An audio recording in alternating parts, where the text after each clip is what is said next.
tema do estudo. Por que os jovens saem da igreja? Então, o objetivo desse estudo é a gente entender os motivos que levam os jovens a sair da igreja. A gente entendendo isso, a gente vai se precaver para a gente não cometer os mesmos erros, para a gente não seguir os mesmos caminhos e sair da igreja. Vamos começar a ler o texto em 2 Pedro 2, do 20 ao 22. Porquanto, se depois de terem escapado das corrupções do mundo, pelo conhecimento do Senhor e Salvador Jesus Cristo, forem outra vez envolvidos nelas e vencidos, tornou-se-lhes o último estado pior do que o primeiro, porque melhor lhes fora não conhecerem o caminho da justiça do que conhecendo desviarem-se do santo mandamento que lhes fora dado. Deste modo, sobreveio-lhes o que por um verdadeiro provérbio se diz: o cão voltou ao seu próprio vômito, e a porca lavada ao espojadouro de lama. O texto mostra que quem sai da igreja, quem se afasta de Cristo, vai para o mundo de uma maneira pior do que aquele estava no mundo anteriormente. Mostra a miséria de vida que aqueles que se desviam do caminho do Senhor, ou que aqueles que se desviam da igreja, vivem. O seu alimento é o próprio vômito. O sal, quando perde o sabor, para nada mais presta a não ser pisado. Isso equivale para nós. Quando nós, servos do Senhor, paramos de ser luz, deixamos de ser sal, a gente não serve para mais nada a não ser pisado. E aí o que vai acontecer? A gente vai voltar para um estado pior do que a gente estava inicialmente. Então seria melhor a gente nem ter conhecido a Cristo do que ter conhecido a Cristo e se desviado do caminho dele. Hebreus 6, 4 ao 6, é o próximo versículo. Diz assim: porque é impossível que os que já uma vez foram iluminados e provaram o dom celestial e se fizeram participantes do Espírito Santo e provaram a boa palavra de Deus e as virtudes do século futuro e recaíram, sejam outra vez renovados para arrependimento, pois assim quanto a eles, de novo crucificam o Filho de Deus e o expõem ao vitupério. Vitupério é vergonha extrema ou expor a pessoa ao ridículo. Então, o que está falando? Você está expondo Jesus novamente a uma vergonha extrema, que ele não deve estar. O que esse texto está falando? Esse texto está falando que é sim possível a gente perder a salvação.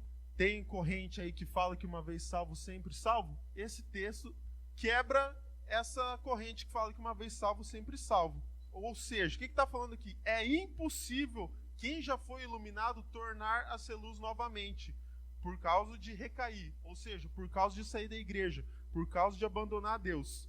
E assim sendo, deixa de fazer parte do corpo, que é a única esperança da salvação. Não tem essa de ser crente dentro de casa. Ser crente, servir ao Senhor, é ser parte do corpo. Todos nós somos parte do corpo. Todo mundo tem a sua importância. Nós já vimos aí diversos exemplos vindo do pastor, vindo dos líderes, exemplo de corpo, correto? Ou seja, cada um tem a sua função dentro da igreja. De novo, vamos falar aquele exemplo que sempre é citado para nós. Se eu tirar meu dedinho fora, cortei o dedinho fora, eu vou continuar sendo corpo, mas o dedinho não vai ser corpo, correto? É a mesma coisa conosco. Então, sim, é possível nós perdermos a salvação. Se você quiser deixar de ser corpo, saiba que você vai estar perdendo a sua salvação. Esse caso aqui, que está falando que é impossível os que já foram uma vez iluminados, provaram o dom celestial, é, por exemplo, assim, nós estamos sujeitos ao erro. Todo mundo aqui, todo mundo é pecador. O pastor, inclusive, esses que é impossível voltar a ser luz, são aqueles, por exemplo, assim, pessoas a nível de liderança, pastores, pessoas que foram separadas por Deus para guiar a igreja, que se desviaram e se afundaram na lama, entendeu? Foram, por exemplo, assim, cometeu um pecado, se arrependeu e voltou a fazer parte, voltou a servir ao Senhor, você não perdeu a sua salvação. Mas quando você peca, não se arrepende e continua se afundando cada vez mais e vai cada vez mais, aí sim, você não tem mais chance de salvação. O seu coração virou pedra, petrificou o seu coração.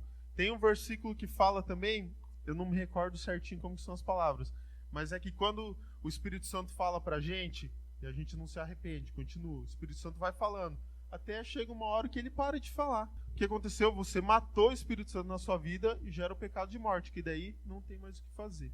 A pessoa, ela se afunda tanto na sua vida, tanto em pecado, uma pessoa a nível de ter dons do Espírito Santo, que o Senhor derramou o seu poder sobre ele, teve dons, recebeu o Espírito Santo, foi batizado no Espírito Santo, uma pessoa que conheceu tamanha glória de Deus, escolher o errado e se afundar cada vez mais no pecado, a ponto de matar o Espírito Santo dentro da sua vida, não tem mais chance de salvação. É isso que está explicando esse versículo. Por exemplo, nós pecamos, se arrependemos, aí sim, nós estamos com a salvação ainda, né? Desde que não pratique novamente o pecado. Continuando, terceiro versículo, Lucas 11, 23 ao 26. Quem não é comigo é contra mim, e quem comigo não ajunta, espalha. Quando o espírito imundo tem saído do homem, anda por lugares secos, buscando repouso, e não o achando diz, tornarei para minha casa de onde saí. E chegando, acha-a varrida e adornada. Então vai e leva consigo outros 7 espíritos, piores do que ele, e entrando habitam ali, e o último estado desse homem é pior do que o primeiro. Esses versículos que nós lemos, eles complementam o primeiro que a gente leu, de 2 Pedro, que fala que a pessoa que escapa das corrupções do mundo, pelo conhecimento, outra vez envolvidos neles, e que a gente leu que daí o cão voltou ao seu próprio vômito e a porca lavada, esponjadouro de lama. Esse versículo que nós acabamos de ler de Lucas complementa o primeiro versículo. Quem que está falando nesse versículo aqui, nesses versículos? Jesus, o próprio Senhor Jesus. Vamos lá, ao 23. Quem não é comigo é contra mim, e quem comigo não ajunta, espalha. Esses versículos declaram que é impossível permanecer neutro no conflito espiritual. É impossível eu permanecer neutro no conflito espiritual. O que isso significa? Eu não vou na igreja, mas eu sou uma boa pessoa. Ou seja, eu não sou nem quente nem frio, né? Sou morno. Nós já vimos o versículo também que fala sobre isso. Ou seja, é impossível você permanecer neutro. Ou você está com Jesus, ou você automaticamente já é um servo do diabo e está contra Jesus. Também ensina que na nossa conversão, o crente deve não somente ser liberto do pecado, mas também, a partir do momento que nós aceitamos a Jesus, nós devemos nos dedicar totalmente a Cristo, à oração, à retidão, à palavra e ao recebimento do Espírito Santo. Por que nós devemos fazer isso? Para não abrir brecha para o Espírito voltar e ver a casa varrida e adornada e trazer com ele mais 7 e o estado dele ser pior do que ao primeiro. Então, não adianta só aceitar Jesus. Nós temos que ter a manutenção da nossa vida espiritual todos os dias, através de jejum, oração, busca da palavra. Por quê? Saibam, se você não está com Jesus, você automaticamente já é contra ele. Não existe meio termo. Ou é preto ou é branco. Vocês já viram aqueles filmes de investigação que daí tem o quadro, aí o cara que está procurando o criminoso lá coloca foto, amarra o fiozinho, o barbantezinho para ligar, pensando. O diabo faz a mesma coisa com cada um de nós. Ele conhece as nossas fraquezas, as nossas forças, ele sabe nosso ponto fraco. Ele nos acompanha desde o momento que nós nascemos até agora. Ele não conhece nossos pensamentos, mas todas as ações e atitudes que nós tomamos até hoje, ele conhece e sabe muito bem como usar contra nós. E ele tenta fazer isso todas as vezes. Como que ele pode falhar com isso? Nos revestindo do Senhor, não dando brecha. Agora, segundo dados do IBGE, o número de evangélicos cresceu cerca de 61,5% em 10 anos. Então, aumentou bastante o número de evangélicos, mais da metade em 10 anos. Os motivos que levam as pessoas para as igrejas são vários. E também os motivos que levam elas a saírem também são vários.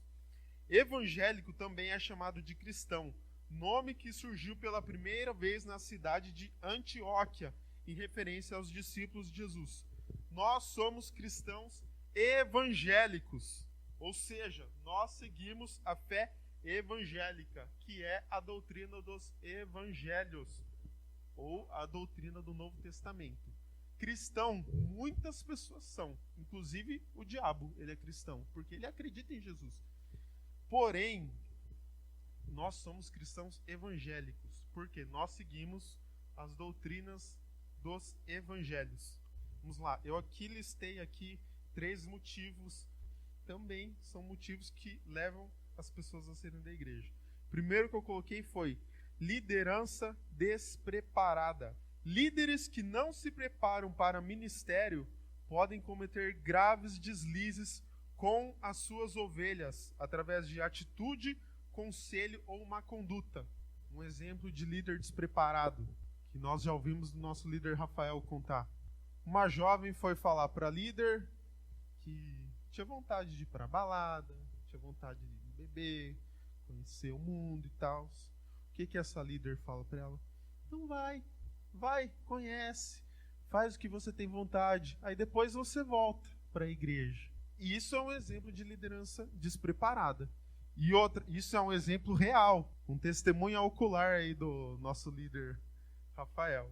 Ou seja, líderes despreparados levam as pessoas a saírem da igreja. Por isso que nós devemos valorizar a nossa liderança daqui. Aqui agora eu vou puxar um pouquinho o saco dos nossos líderes. Por isso que nós devemos valorizar o líder Rafael, a líder Érica, os nossos pastores, porque nós estamos sendo preparados para conhecer a Bíblia, que é a única fonte de ensinamento para cumprir a vontade de Deus. A Bíblia é a única fonte para você cumprir a vontade de Deus. Não existe outro meio de você cumprir a vontade de Deus. Quem conhece a Bíblia não será enganado por maus líderes. Esta jovem, ela foi enganada. Eu não sei o resto da história, mas se ela seguiu esse conselho, provavelmente está perdida até hoje. Outro motivo, você ainda está bebendo leite. Imaturidade espiritual, falta de raiz e alicerce fraco.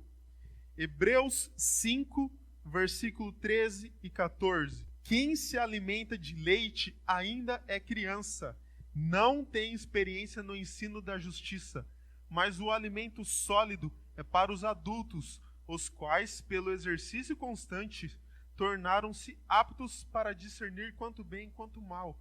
Ou seja, quando você ainda está bebendo leite, quando você ainda é uma criança, espiritualmente falando, você está muito sensível ainda. E o que acontece? Pessoas recém-convertidas, os neófitos, estão sendo colocados como os líderes. Ou seja, nós vemos muitos neófitos. Neófito é novo na fé. Muitas pessoas que ainda estão bebendo leite, sendo colocados em cargo de liderança.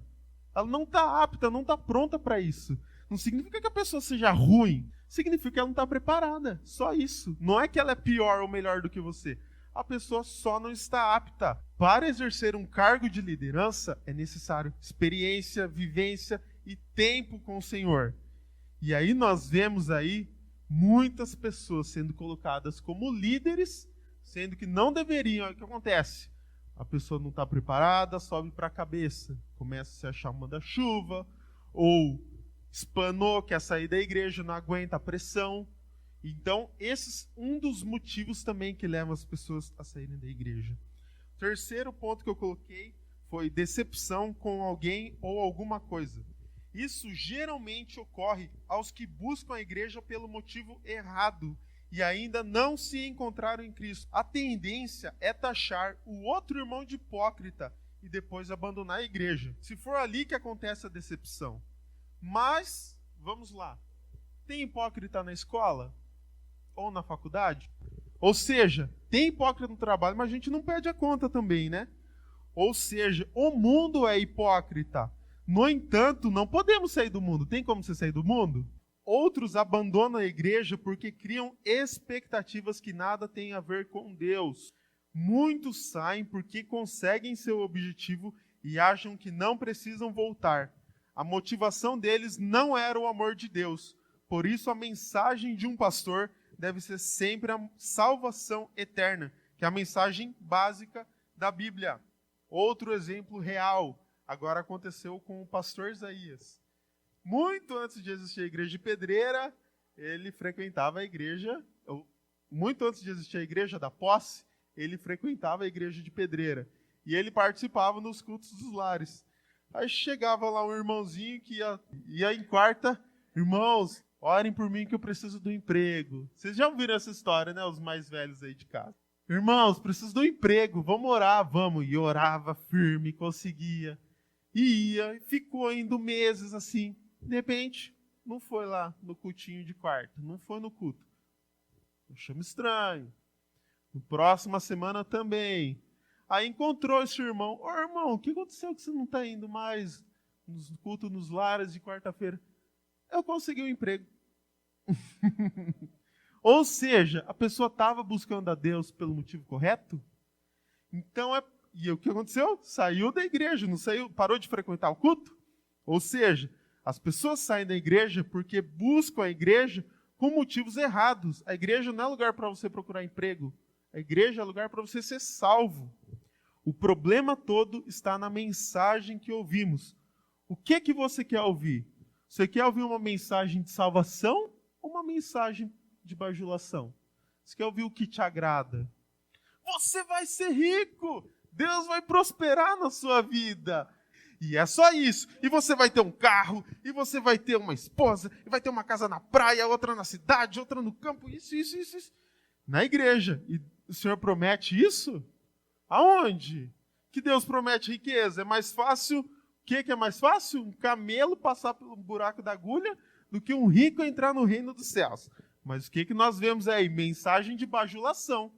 E aí o que acontece? As pessoas ouvem essa mensagem de bajulação e não chega o que aconteceu. Aí se decepciona e sai da igreja. A igreja é a mensagem de salvação que confronta os nossos pecados, que nos conduzem à salvação, que confronta a minha própria vontade, que confronta o que eu acredito. Pode ser dura, mas é a verdade. Quem aqui nunca passou por aquele... Ô meu filho, o que está acontecendo? O que está acontecendo, meu filho? Né? Vem cá conversar um pouquinho, meu filho. Aí, o que eu fiz? Não sei o que tem. Já começa a pensar, passando frio. Aí vai aquela... Desmorona você, né? Aquele tratamento. Mas é tratamento. E é por amor. E é para a sua salvação. Os nossos líderes, nossos pastores, os líderes jovens, não estão aqui para fazer o que a gente quer, para fazer o que a gente quer ouvir. Eles estão aqui para cuidar da nossa salvação. Cada um tem a sua parte, sim, mas a liderança cuida de nós. Então, é aquela mensagem pode ser dura. Eu, por exemplo, então, eu não sei vocês, mas eu, nossa vida, que já ouvi desse, vem cá, Pi, que meu pai me chama de Pi, vem cá no quarto, Pi, ó, ixi, ia quebrava no meio, mas porque eu estava errado. Imagina se não é tratado, o que ia ser de mim hoje? Por que nós, jovens, saímos da igreja? O jovem, em particular, é chave essencial para a igreja. Nós desempenhamos, nós aqui, ó, todo mundo aqui, desempenhamos um papel muito importante para a igreja, que é garantir e perpetuar o futuro do povo de Deus. Nós perpetuamos o futuro da igreja aqui nessa terra. 1 João 2,14 diz assim, eu quero enfatizar mais na segunda parte do versículo. Eu vos escrevi, pais, porque já conhecestes aquele que é desde o princípio. Agora, atenção. Eu vos escrevi, jovens, porque sois fortes, porque a palavra de Deus está em vós, e já vencestes o maligno. 1 Timóteo, capítulo 4, versículo 12, diz assim, ninguém despreze a tua mocidade ou a tua juventude, mas sê o exemplo dos fiéis na palavra, no trato, no amor, no espírito, na fé, na pureza. Este versículo aqui de 1 Timóteo, Paulo está alertando Timóteo. Timóteo era um discípulo de Paulo. E Timóteo, ele era jovem, ele tinha cerca de 18 anos. Ou seja, mais ou menos a média aqui de idade nossa. que Paulo está falando para um jovem? Não despreze a sua juventude. Sê exemplo dos fiéis, na palavra, no trato, no amor, no espírito, na fé, na pureza. Portanto, se Paulo ensina um jovem a não desprezar a sua juventude, quanto mais a nós. E como que a gente não despreza a nossa juventude? Permanecendo nos caminhos do Senhor. Aprendemos com Paulo que mesmo sendo jovens, podemos ser exemplos. E as pessoas podem olhar para nós e dizer: este jovem tem uma vida cristã digna de ser imitada. Nunca podemos nos esquecer que somos representantes de Cristo. Os nossos atos refletem os atos de Cristo? Quando nós não estamos na igreja, nós estamos em outro ambiente, os nossos atos refletem os de Cristo? As pessoas ao nosso redor, elas olham para mim, falam assim: este jovem tem uma vida cristã digna de ser imitada. Vamos aí um exemplo. Vitão. O Vitão tem uma vida cristã digna de ser imitada. Olha que exemplo de jovem. Busca o Senhor, o amor que o Vitão transmite, que ele sente e transmite para nós, que ele tem por Deus, é um exemplo de ser imitado. Todos da igreja, sem exceção, podem olhar para a vida do Vitão e falar: o Vitão tem uma vida cristã digna de ser imitada. Nossos atos refletem os atos de Cristo? As pessoas podem olhar para mim e dizer: você tem uma vida cristã digna de ser imitada. Então, como nós vimos a importância de nós jovens, nós somos alvos prioritários de Satanás e seu exército. E ele usa todo o seu poder para acabar com a sua vida. E, por consequência, acabar com a igreja também. Então, Satanás, ele mira em nós jovens. Nós vimos, nós perpetuamos a igreja de Cristo aqui. Então, nós somos alvo prioritário de Satanás. E quais armas diabólicas Satanás tem para nós jovens? Eu listei aqui algumas. Tentação, namoro, sexo. A pessoa abandona a igreja porque não quer parar de ter relação com a namorada. Bebidas, drogas, desprendimento. Isso tudo que eu estou falando são nós jovens. Jovens desprendidos. O que é isso? Desapegado a tudo. Não tem o sentimento de compromisso. Autossuficiente. Aquele jovem que não está chegando nos 18 já vai se sentindo o cara, né? Não precisa de ninguém. Aquele jovem. Jovem, outra arma maligna contra os jovens. Poderoso. Aquela lá, conheceu o mundo. Ideias libertárias. Satanás usa ideias libertárias contra nós jovens. O que é a ideia libertária? Você é livre para fazer o que você quer. Pode fazer o que você quer, você é livre. Você tem livre-arbítrio, não precisa de nada de ninguém. Satanás joga ideia libertária em nós. Zoações, brincadeiras maliciosas. O jovem pode se sentir envergonhado de dizer que é evangélico. Outra coisa, pertencer a um grupo. Nós queremos o sentimento de pertencimento. Eu faço parte daquele grupo. Aí o que acontece? Vou citar meu exemplo pessoal, na época do ensino médio.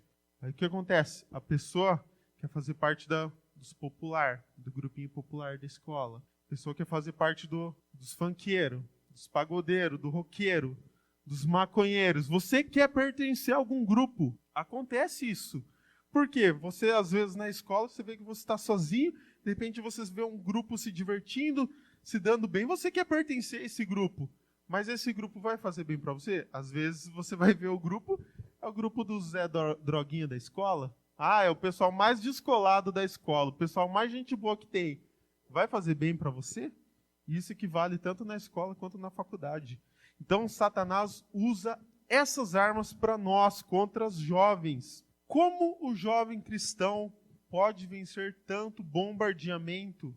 Mateus 7, do 24 em diante. Todo aquele, pois, que ouve essas minhas palavras e a pratica, será comparado a um homem prudente que edificou a sua casa sobre a rocha. E caiu a chuva, transbordaram os rios, sopraram os ventos, e deram impeto contra aquela casa, que não caiu, porque fora edificada sobre a rocha.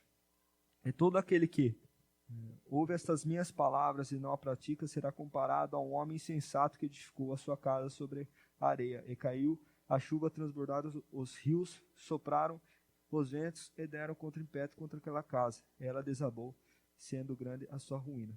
Vou dar meu exemplo pessoal. Eu aí no final do ensino médio estava em rebeldia.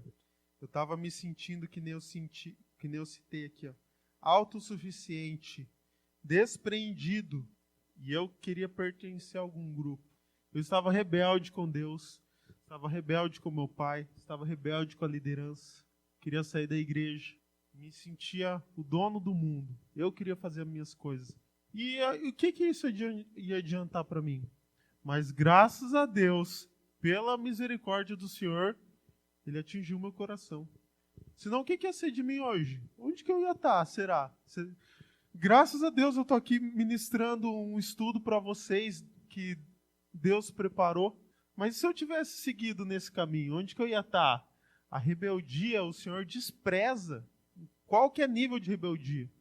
Não queria saber da igreja, não queria saber do meu pai, não queria saber de Deus, estava totalmente rebelde. Muitos, possivelmente, que estão ouvindo aqui se identificam com isso que eu estou falando. Chega aquela fase rebelde, nossa, né? Que haja cinta para tratar no nosso coração, né? Mas graças a Deus, pela misericórdia de Deus, eu fui tratado e trazido de volta pelo amor do Senhor. O que ia ser de mim hoje? Eu estava sendo bombardeado pelo diabo, eu estava caindo, eu estava catando, eu estava contra o Senhor, que eu já não estava com Deus, não. Porque uma pessoa em rebeldia, não querendo nada com Deus, já está contra Ele. Que nós vimos aqui um pouquinho atrás, né, no versículo que fala: quem não é comigo é contra mim, e quem comigo não ajunta, espalha. Eu estava espalhando, irmãos, mas o amor do Senhor me alcançou novamente. Basicamente, duas coisas que nós podemos fazer, nos desviar desses ataques diabólicos, que são oração e busca na palavra. Essas duas coisas podem parecer simples, mas elas abrangem para praticamente tudo na nossa vida, tanto para jovem quanto para adulto. Qualquer problema pode ser resolvido através de oração e busca na palavra. Porém, para pôr em prática essas coisas, é necessário todos os dias lutar por Deus e contra a nossa carne. Então é uma luta diária, incessante, contra a nossa carne. Vem aquela vontade de pecar, aquela vontade de fazer errado. Nós sabemos que é errado e vem aquela vontade. Faz, pode fazer, vai. Mas nós temos que lutar contra a nossa carne. Quando vem esses pensamentos, já ora. Já coloca um Rodolfo para ouvir. Me ajuda muito. Meu exemplo pessoal.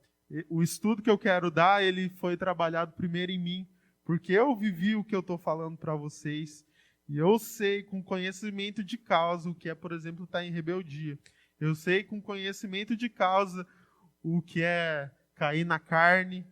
Eu sei com conhecimento de causa também como vencer isso, porque graças a Deus eu consegui vencer. Não estou dizendo que eu sou perfeito, porque cada dia é uma batalha. Pelas misericórdias de Deus, eu estou conseguindo. Vem aquela vontade de pecar, aquela vontade de fazer errado, aquele pensamento que você sabe que não é certo. O que eu faço? O céu começa a ser... Já começo a louvar. Vem esse pensamento, prepara um presente para o futuro que nasceu. Já começa a louvar o Senhor. Dissipa, some na hora. Assim, ó, já sai esse pensamento. E aí vem de novo, e aí vem até mais forte, porque o diabo fica bravo, fica furioso. Como assim eu estou atacando? Ele está vencendo, não aceito isso. Manda a potestade, manda os principados contra. Levanta o exército contra esse jovem que está vencendo. Senhor, vamos nos achegar. Vamos, Senhor, me ajuda. Manda os seus anjos ao redor. Eu temo a Ti, Senhor. Começa a louvar, vai ler a Bíblia, vai fazer o devocional. Começa a lutar contra essa vontade da nossa carne. Porque se for por nossa própria vontade, aqui não estaria. querendo o conforto da nossa casa. Não é confortável estar na nossa casa? Se for ver a nossa própria vontade, nós não estaríamos aqui. Mas a gente está combatendo a nossa própria carne para servir a Deus. E esse é um sacrifício que nós fazemos diariamente. Todo esse bombardeamento não é motivo para eu sair da igreja. Todo esse bombardeamento não é motivo para o jovem sair da igreja. Jesus disse: vinde a mim os que estáis cansados e oprimidos, e eu vos aliviarei. Então, irmãos, não existe luta, não existe batalha que nós não possamos vencer. Por quê?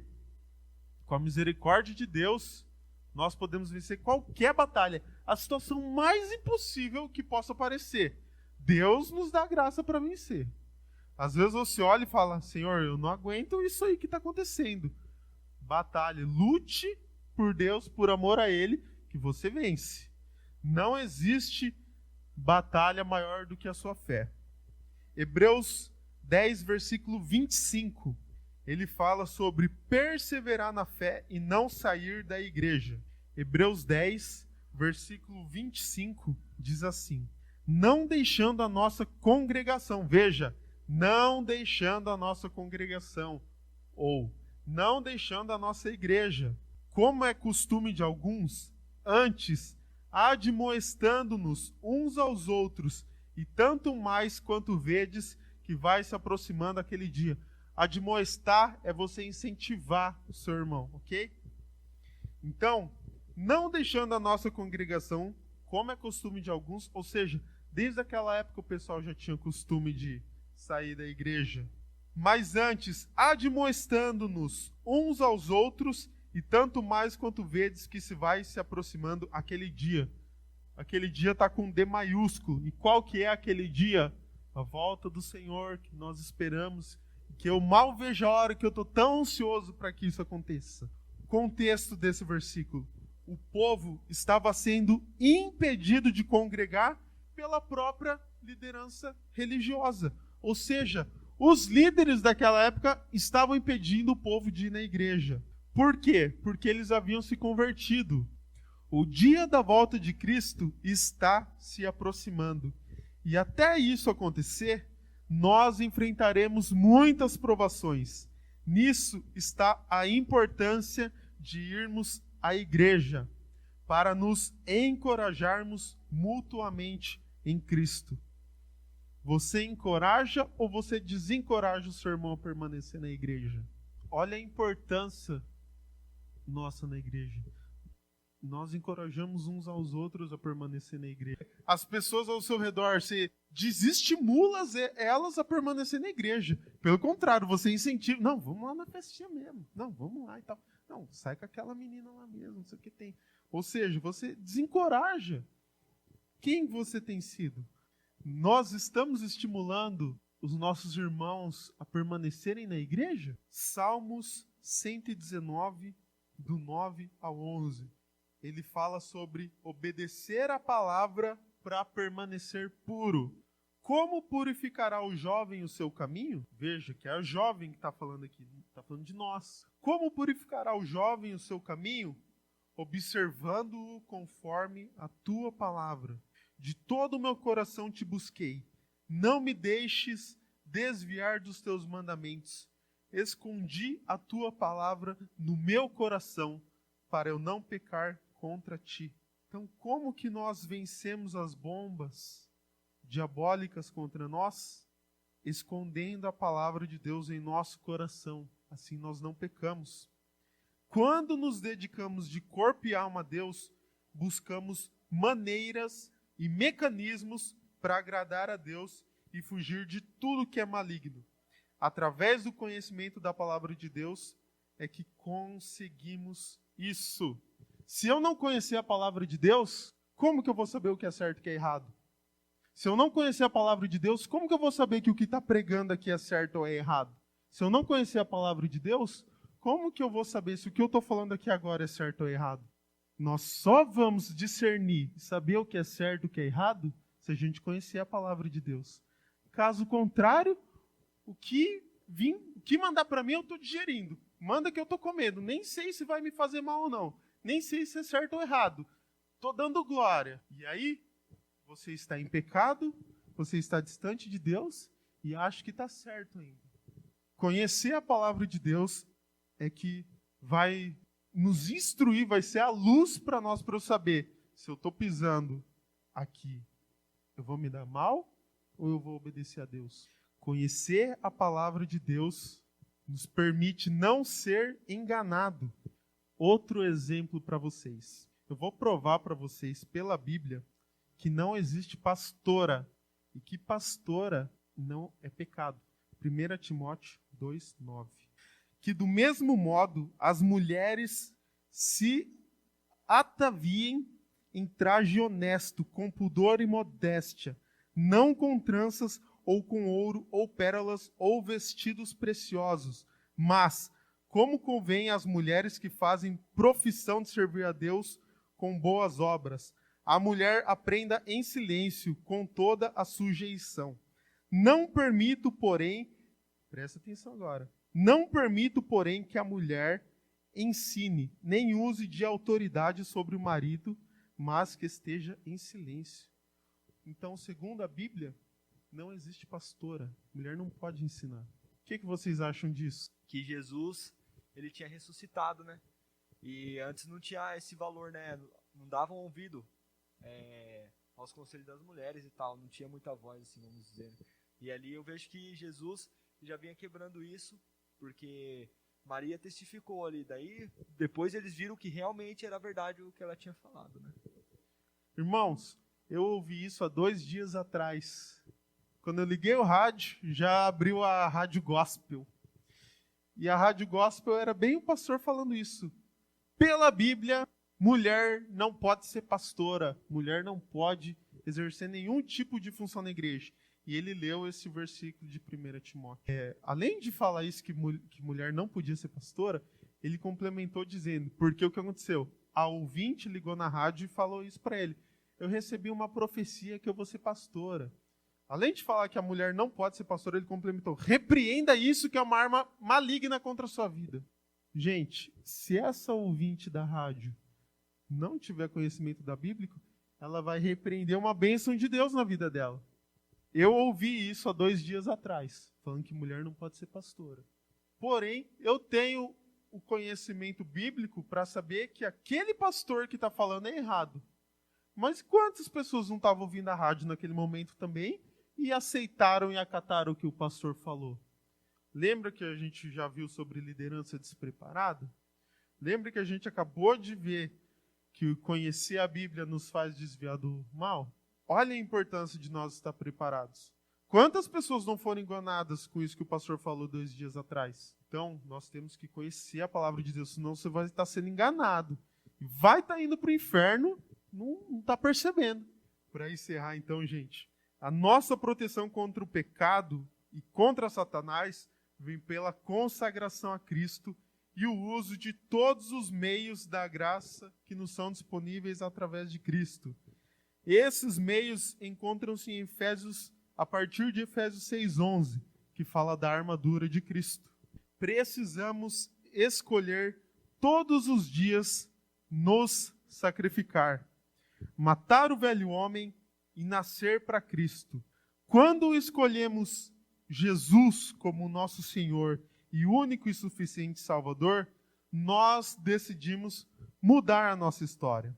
Deixar de ser o protagonista da minha própria vida para me transformar em um imitador de Cristo. Todos os dias eu irei enfrentar situações que desafiam a minha santidade, sejam ameaças externas ou internas. Em tudo isso, vemos a importância de frequentarmos os cultos e ir na igreja. Mateus 22:29 diz, Jesus, porém, respondendo, disse-lhes, errais, não conhecendo as Escrituras, nem o poder de Deus. As importâncias dos nossos cultos. Como que a gente conhece as Escrituras? Estudando a palavra. Como a gente conhece o poder de Deus? Orando. Quarta-feira, o que acontece aqui? Culto de oração. Sábado, o que acontece aqui? Estudo bíblico. Ou seja, quarta a gente está conhecendo o poder de Deus, sábado nós estamos conhecendo as Escrituras, domingo nós estamos celebrando, nós estamos felizes pelas nossas vidas, nós estamos felizes com os nossos irmãos, nós estamos agradecendo a Deus. Então olha a importância de vir na igreja. Olha o mal que o jovem que sai na igreja sofre. Ele volta a comer o próprio vômito. E Satanás e os demônios deixam a vida dele pior do que ele estava no começo. Então a importância dos cultos, a importância da igreja. Hoje, vocês acham que está mais difícil ou mais fácil que antigamente? Você acha que foi fácil para João Batista? Perdeu a cabeça. Literalmente foi decapitado. Você acha que foi fácil para Paulo ser açoitado, ou seja, varada nas costas? Não é varadinha que eu levava do meu pai, não. Era varada, ficar vergão nas costas. O evangelho sempre foi difícil. Lá atrás, como antigamente. O que mudou? Antigamente era a rigidez do sistema. Hoje é a flexibilização do sistema. Antigamente era tudo rígido. Errou? Chibatada. Aqui, cortou a cabeça. E hoje é tudo livre, tudo aberto. Na época de Paulo, o problema era a perseguição. Hoje o problema é a apostasia. Apostasia é abandono da fé. Então, a vida cristã sempre foi difícil. Só mudou o fator, mas a dificuldade, vamos dizer assim, continua igual.